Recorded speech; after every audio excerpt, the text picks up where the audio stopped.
Hey everybody, I have a quick video for you today. This is a key fob from a 2021 Toyota Sienna, and I'm going to be changing the battery in it today.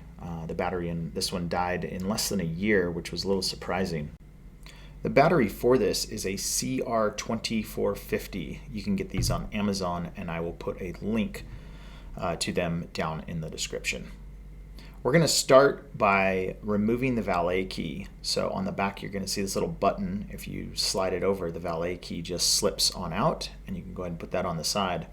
Now in the space in the back, you're going to put your thumbs where the valet key was and just pry apart, and you'll see it'll just pop apart, and you can just set that back off to the side, and there's your battery right there. The battery is held in by these four little clips. It's a little tricky to get out, but you want to carefully pry those little clips on the edges off to the side. And I would just recommend using your fingers to do this, and eventually it'll just pop out. But don't reef on those too hard because you don't want to break those tabs. So there's your old battery. Note the orientation, that is riding side is up in how I have it set up here.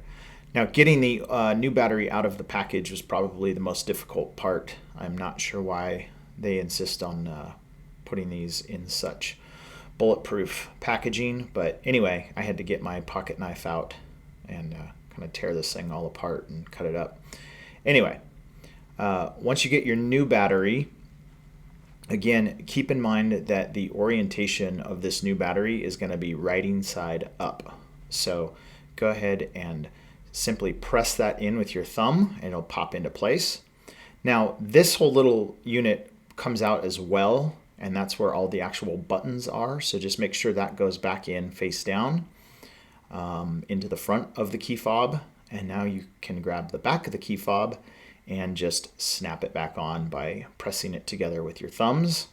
And then you can go ahead and grab the valet key, and the valet key slides back down in and clicks into place. And with that, you are done. Hopefully this was helpful. Thanks so much for watching, and have an excellent day.